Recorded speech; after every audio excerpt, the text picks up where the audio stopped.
பாருங்க உருவா உருவா அப்பங்காசு அழிக்கிறதுக்குனே பிறந்ததுக்குனே இதுங்களா இதெல்லாம் சாவுன்னு விடணுங்க பரிதாபம் பார்க்காதீங்க. சரி விடுங்க போதா நீ எங்கே நின்று ஏன் பக்கம் தூக்கணும் அவனா எஞ்சி போ.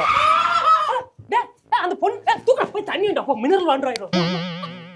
ஏடா ஏய் அந்த பொண்ணுதான் உழுவுச்சு. அந்த பொண்ணு கையில பிரேக்க வச்சுட்டு கால தேய்ச்சிக்கிட்டே போய் உழுவுதியா போயிட்டு. இண்டிகேட்டர் ஆஃப் பண்ணவே இல்ல. இண்டிகேட்டர்லாம் என்னன்னு தெரியல, அவங்களுக்கு ஐடியாவே இல்ல. இண்டிகேட்டர் ஒரு சைடு போட்டானா அப்படியே போக வேண்டியது, அது கீ கீ கீன்னு சொல்லுது. அது கூட என்னன்னு கவனிக்கிறது இல்ல, ஏதோ சவுண்ட் என்ன வருது அப்படின்னு போக வேண்டியது.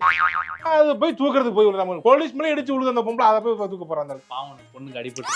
பாவமா பொண்ணுன்னா பாவம் உனக்கு, ஆம்பளைனா இல்லையா? அதான்டா ஆம்பளைங்களுக்கு எதிரி ஆம்பளை தான்டா. ஒரு பொம்பளைக்கு நான் மட்டும் பாத்துக்கிட்டு போறீங்க, ஒரு ஆம்பளைக்கு தண்ணி குடிச்சியா போயிட்டாங்க. போடா போடா ஏப்படி இருக்காங்க, சொந்த இனத்தையும் அழிக்கிறாங்களே, இவங்க எல்லாம் உருப்பிடுவாங்களா? அதான் பொம்பளை போட்டு மிதிக்கிறாங்க, வாங்கிட்டு சாவுறாங்க எல்லாரும். அதுக்குள்ள இங்க துளுறாளே, என்ன வண்டி எதுக்கு கொடுக்குறீங்க?